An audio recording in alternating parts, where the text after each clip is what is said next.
And welcome into this edition of ACAP Today for the month of August 2024. I'm Jason Parent with the Aroostook County Action Program. On the August edition of ACAP Today, we're going to speak with early care and education professionals right here at ACAP here in Aroostook County about the new child care subsidy program or the expansion of that program and what that will mean for many parents across Aroostook County, not only those who turn to ACAP for their child care services. It's relevant really to any child care provider here in Aroostook County, as we'll learn in just a little bit from our own Amy Murchison. And then beyond that conversation, we're going to talk about the start of a new school year. Aroostook County here starts a new school year for many places in August, and some of our partnership schools certainly are doing that as well in the month of August. And then our regular programs will start in early September in our center-based areas. But we're going to have that conversation after we get to the news and information that you can use, which we do at each point in the broadcast. So first, we will turn to that news and information that you can use on this August edition of ACAP Today. And we begin with this. Norman L. Fournier Place is getting ready to open. We held a grand opening on August 5th, and now we are beginning to take applications for residents to be the first residents of Norman L. Fournier Place. There are 13 supportive units in Norman L. Fournier Place, as well as it's the home of our new Hope and Prosperity Resource Center, known as A Place with a Purpose, where warm, safe, and inviting space where people can go to work on goals. Our ACAP coaches are there on site in that facility once that we open officially to the public. But we also want to let people know that we are creating a wait list at this point for applications for that facility. As you can well understand, there has been a high demand with the housing crunch here in Aroostook County. This particular facility is meant specifically for individuals or couples who don't have any children and who have experienced long-term homelessness or chronic homelessness. And so we look forward to welcoming the first residents in Norman L. Fournier Place in the coming months and in the coming weeks here. If you have any questions, please feel free to call our office at 764-3721 or email us at info@acap-me.org and consider getting an application if you think that you qualify for the facility. If you have any questions about that, please use that email address or give us a call at that number to ask those questions. We move on now is a topic that we're going to be discussing with Amy Murchison in just a moment, and that's the Child Care Affordability Program. This is new here in the state of Maine. We're going to be talking about it and doing a deep dive in, but it's essentially for licensed child care centers and parents who bring children to licensed child care centers, licensed family child care providers, adults who provide care in their homes, adults who come to your home to provide care, and relatives over the age of 18.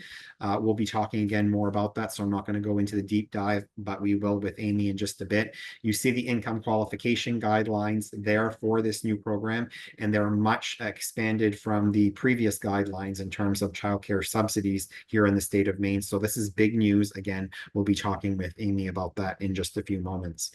We also want to remind folks of another topic we'll be talking about. It is now time to register your child or preschooler for ACAP Head Start and early Head Start programs. It's for children. The traditional Head Start program is provided to children, or the early Head Start program, I should say, is provided to children ages birth to 3 years old, and or pregnant moms are also eligible. Our traditional Head Start program is for children 3 years old to 5 years old. And we'll be talking a little bit more about what eligibility looks like for that program beyond just the traditional income qualification guidelines.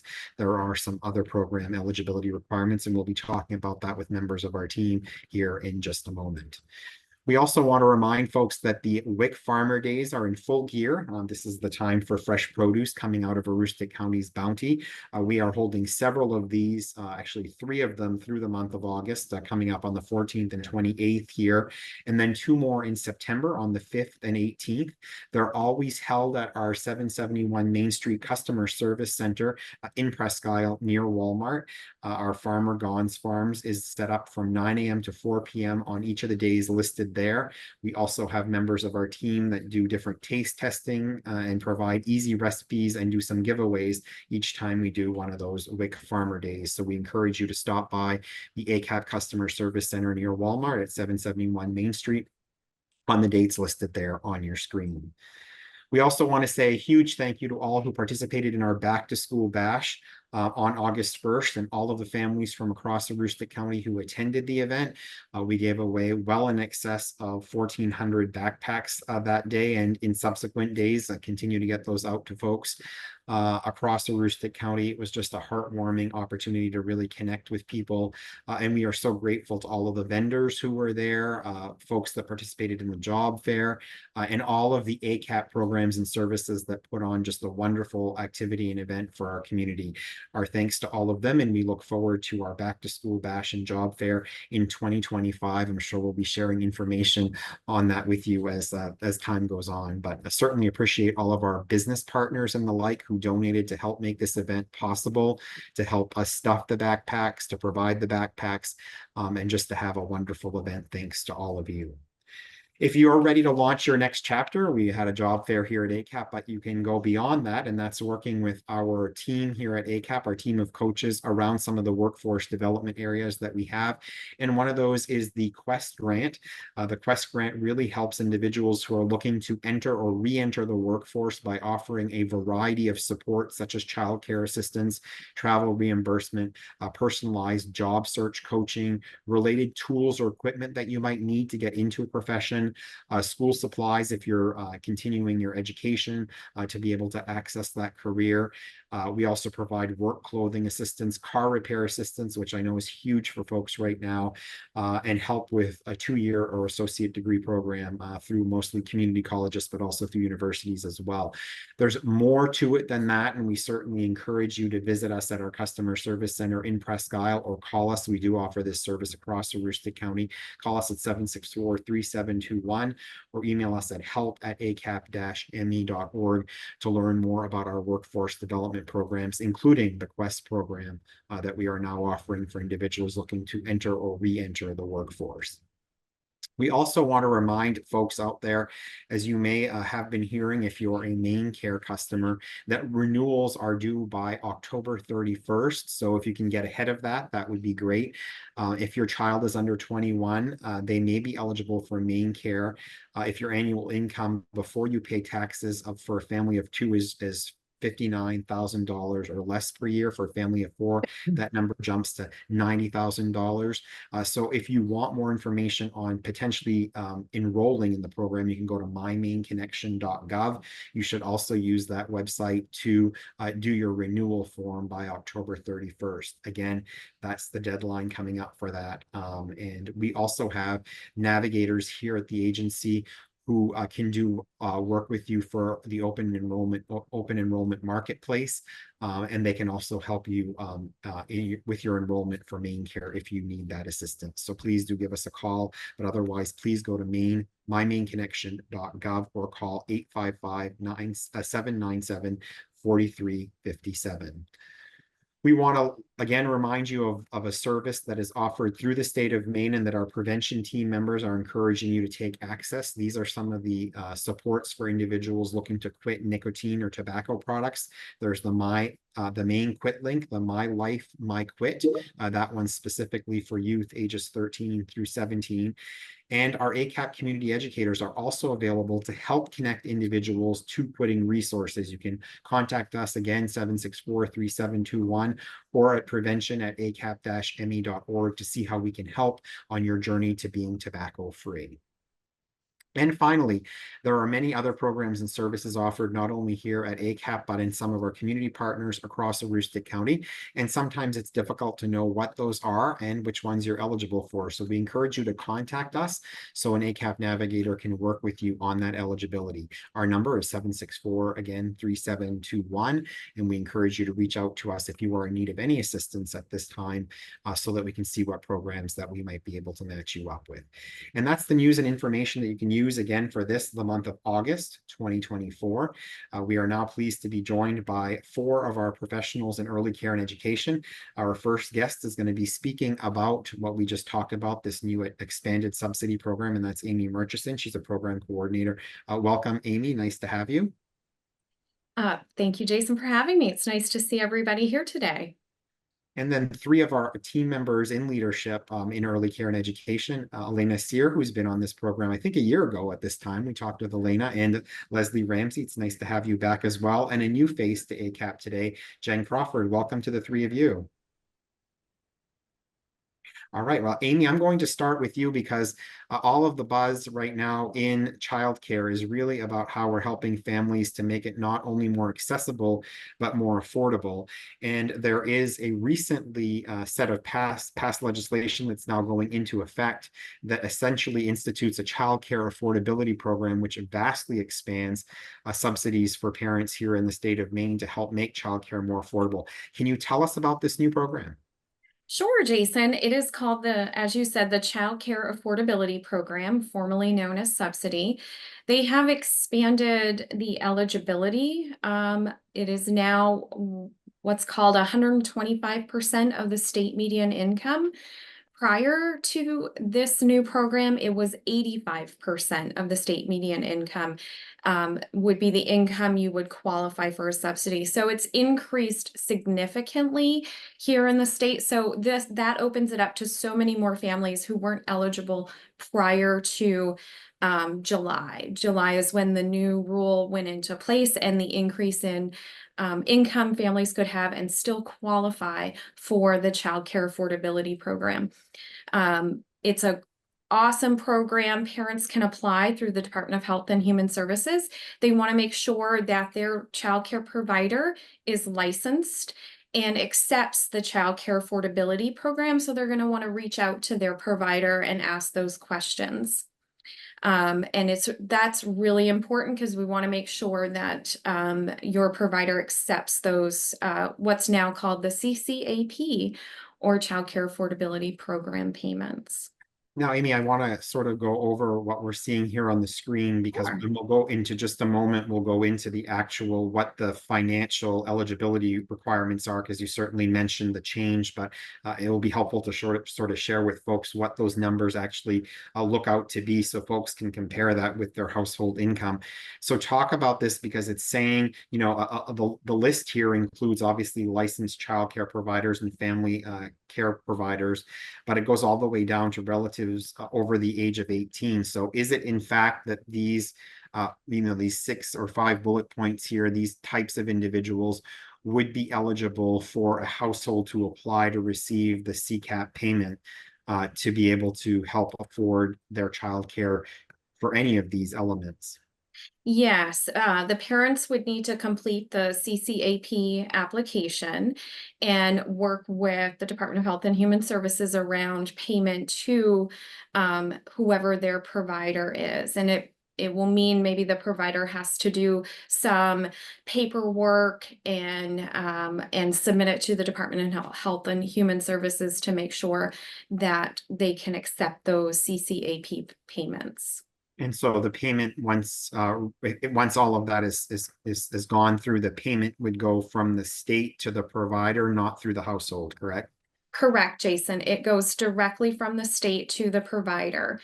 And that's very helpful for providers and parents. It's one less check people have to cash or write. So it's a really nice streamlined process for parents, providers, and the Department of Health and Human Services.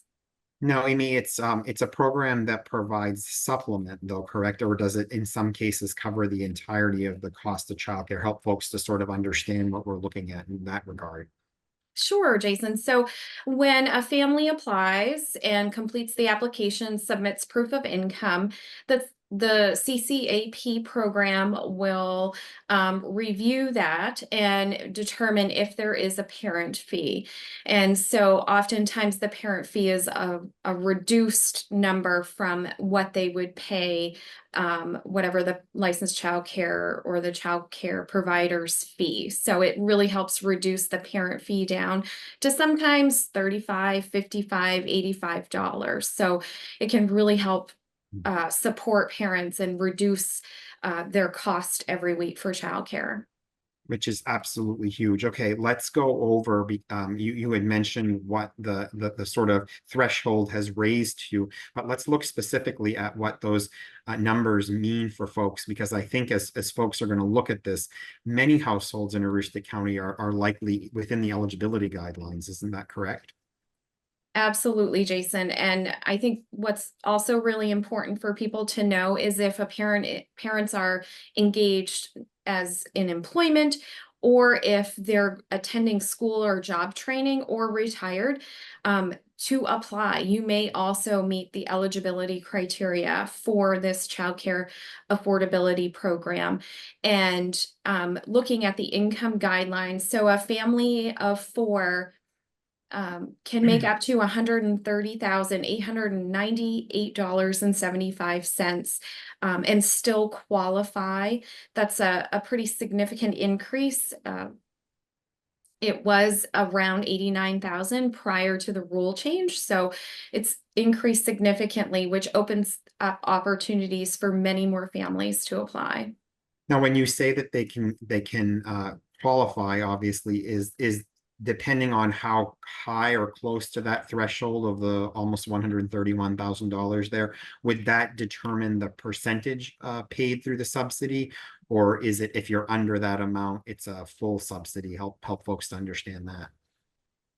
Yeah, so the Department of Health and Human Services and the Child Care Affordability Program would make that determination around the percentage of the parent fee.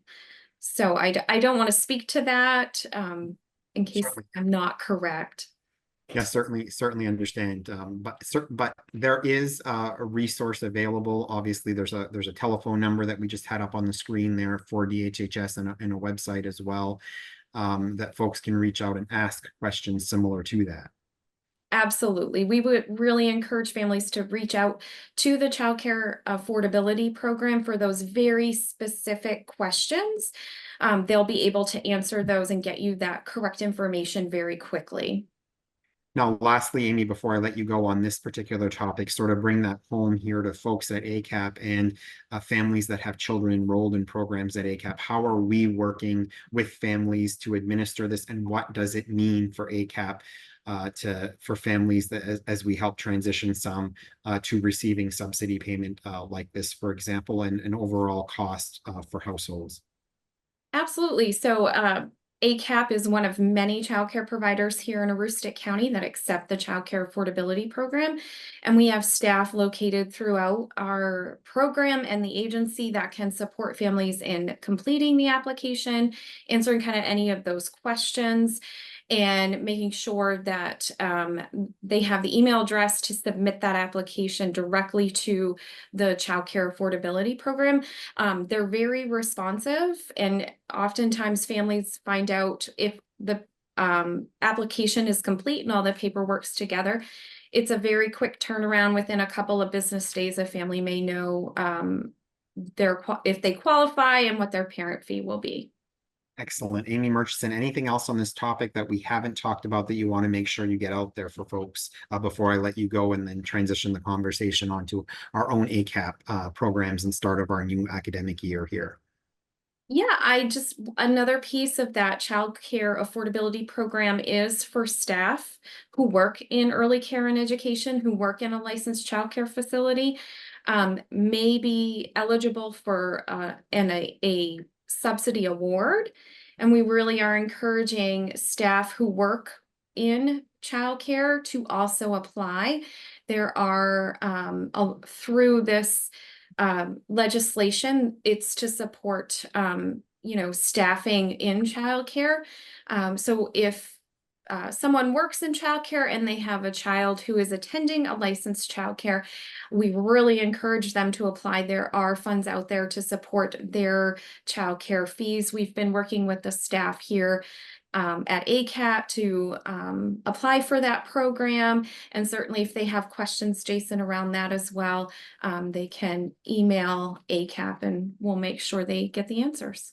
An important precision on that, Amy, it doesn't have to be that the staff that's working in a childcare center has their children enrolled in that particular center, correct? It's a specific incentive for also encouraging folks to go into the workforce. Absolutely, Jason. Yes. So, someone could work at Child Care Center A and their child attends a licensed Child Care Center B. They would qualify. They don't have to work and have their child go to the same licensed facility.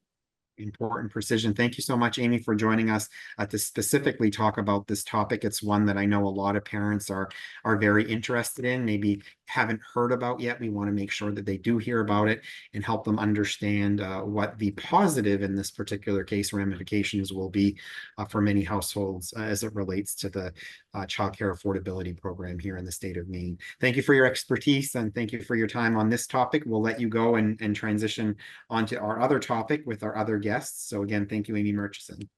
All right, we move on now to our conversation about the start of a new school year. It is this time of year in Aroostook County where school is starting, school is getting underway, and certainly that is the case here at Aroostook County Action Program as we prepare for a new school year. Some of our programs already getting underway where we have public school partnerships. So we're going to begin that conversation with you, Elena Sear, and talk about what the start of a new school year looks like here at Aroostook County Action Program and with our partners countywide. Hi, Jason. Um, the start of this school year is really about getting back to basics. We're really going to be working closely with our teachers, really getting back to those foundational levels of working with children. I know for our pre-service, we're bringing our high scope trainers in to do some very instructional informational trainings on the high scope curriculum. And we've had a lot of staff turnover and have a lot of new staff, so that will be very beneficial for these staff. The Head Start has really been pushing social emotional education as of late. We've seen an increase in challenging behaviors, not only at ACAP, but it's pretty much nationwide. So Head Start at a federal level is really pushing the social emotional learning. So personally, I'll be focusing on our pyramid model consortium with teachers, really working techniques and strategies into the classroom that help address some of those behavioral issues and challenges that teachers are facing. There's also a focus on family services where we want to work with our families to bring them into the centers to be part of that solution-based process with children and teachers in classrooms. Excellent. Elena, we're going to speak in just a minute with Jen Crawford about, you mentioned the high scope curriculum and the unique curriculum that our early Head Start programs, and even childcare and certainly our developmental preschool engage in.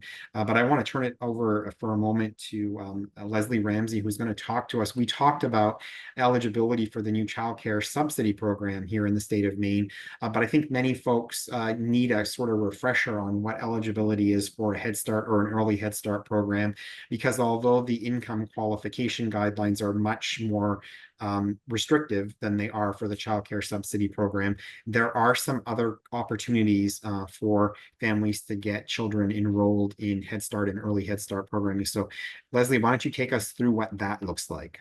Well, with Head Start, with our early Head Start and Head Start programs, it is income driven.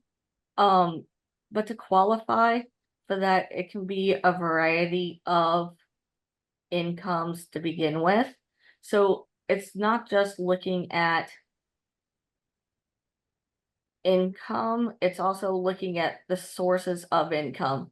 So I would encourage parents when they are applying with any of our programs to look at our Head Start programs first, because it is a free program. There is no cost to it, and it does provide services for 6 hours out of the day. It also, part of that income driven is like, if you qualify for TANF, you automatically qualify for a Head Start program. SNAP, SSI, which is the Social Security income, foster care, families experiencing homelessness.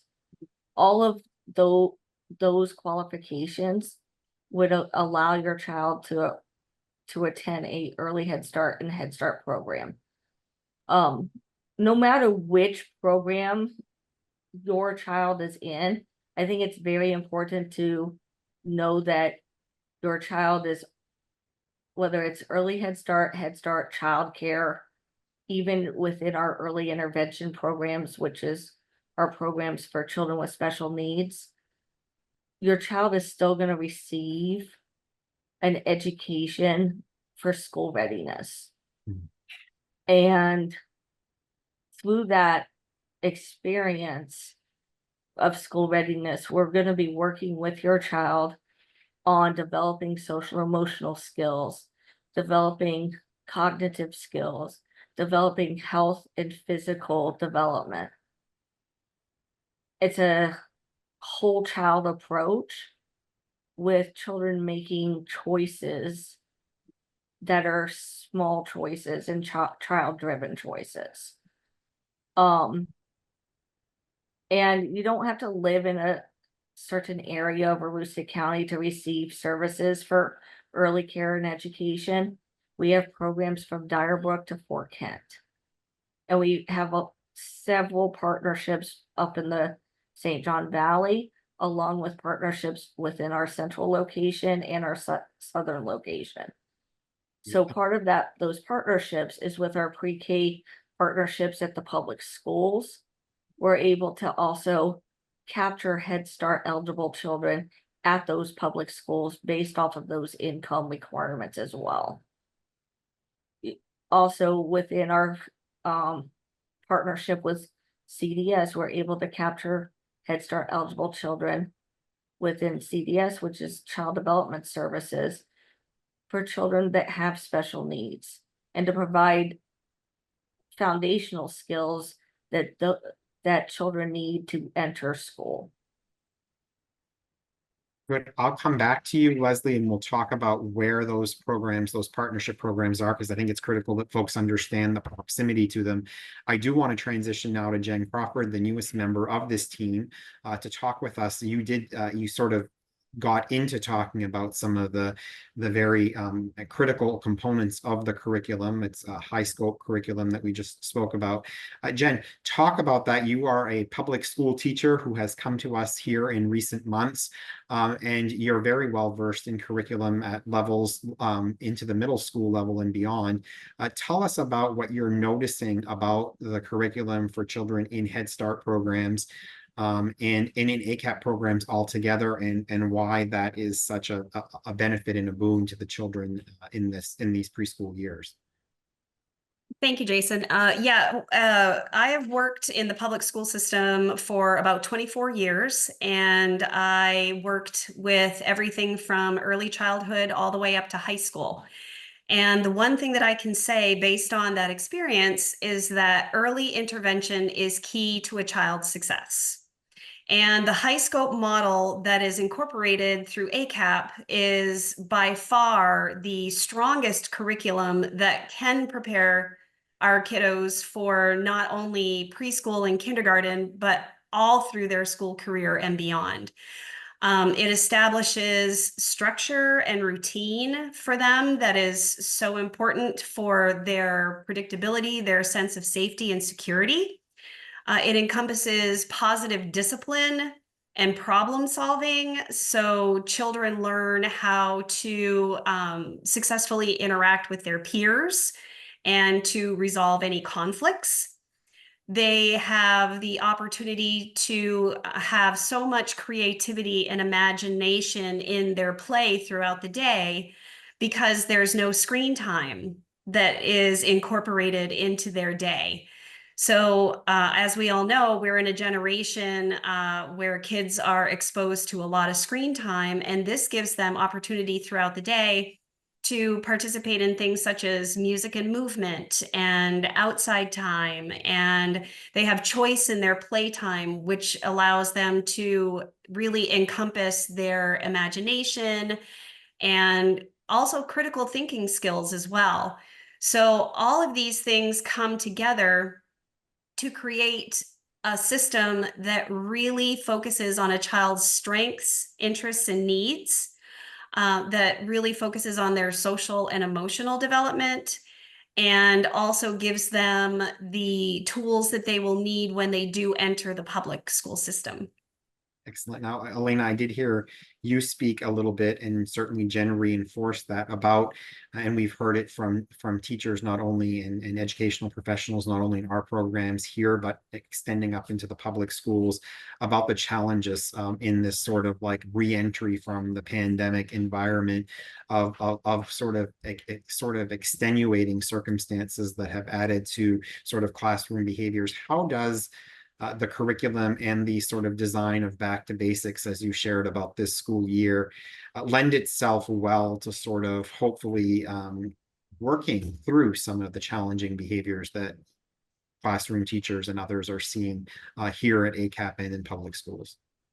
Well, as Jen mentioned, it is very much a child-driven curriculum, and it really works on critical thinking skills. You know, we think of critical thinking skills as very in-depth and something only older people might be good at. But really, you can instill critical thinking skills in children that are very young. And this curriculum offers a lot of choice to children. It offers problem solving options for children. And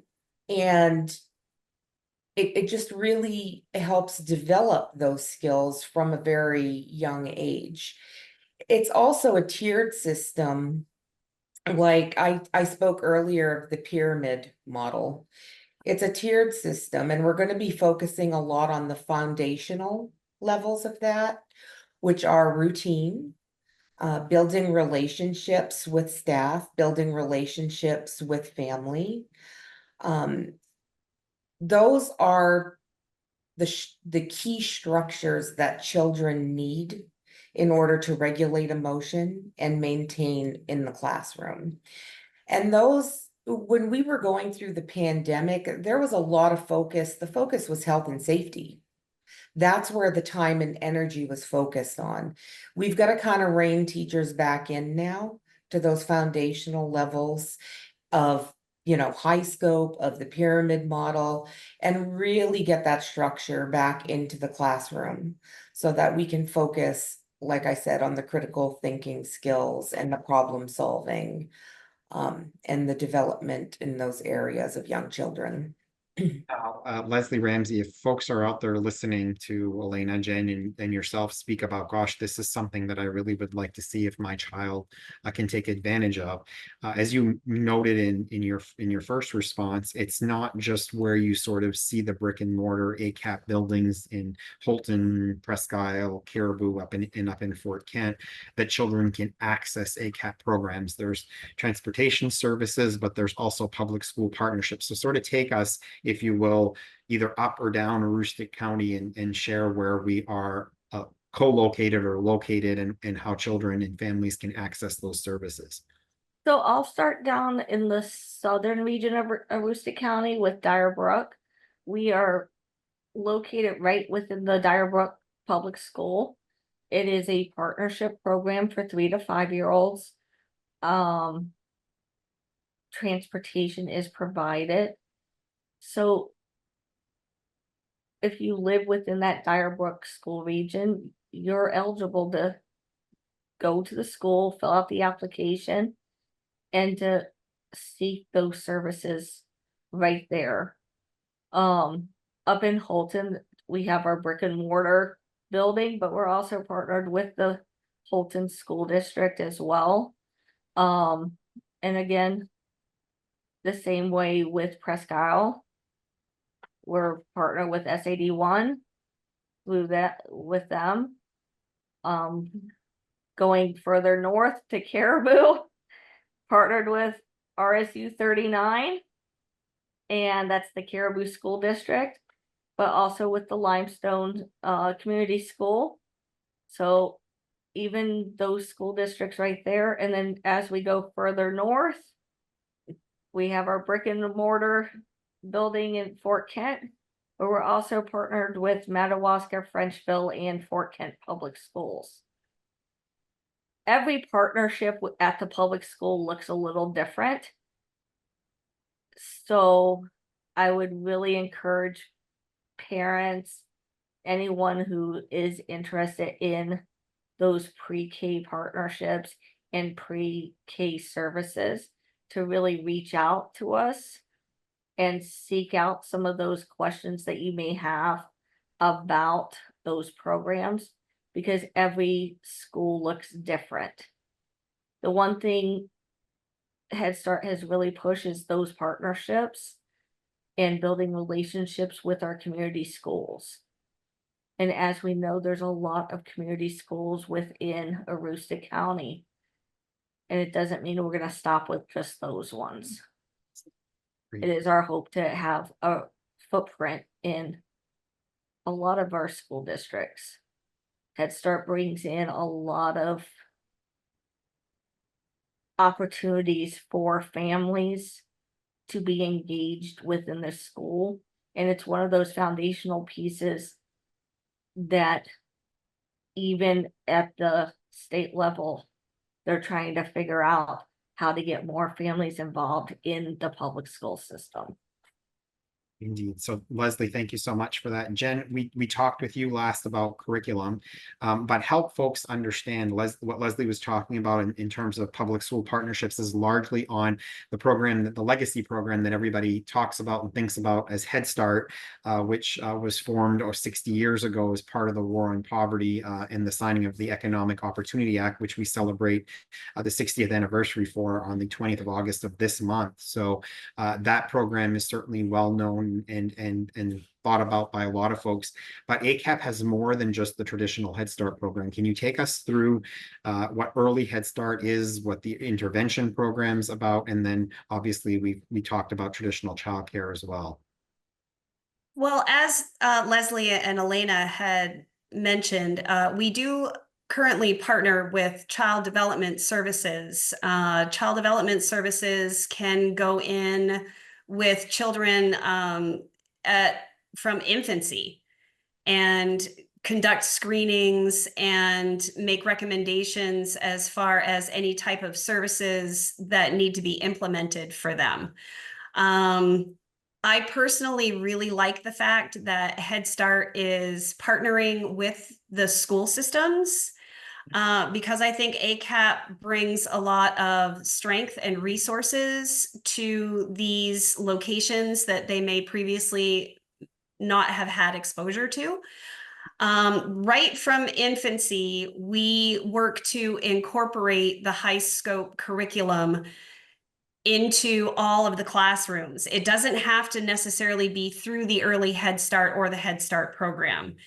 This is a curriculum that is incorporated system-wide because we believe in the results that it provides to the children as they go through and transition into the early Head Start and the Head Start programs.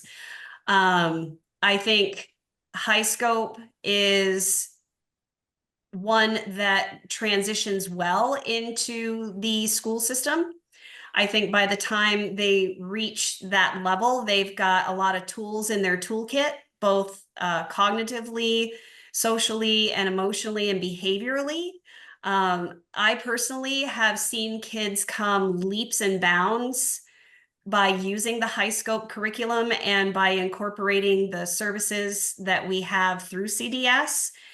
And it really is the secret sauce to the success of the kids as they get ready to leave us and go full-time into the public school system.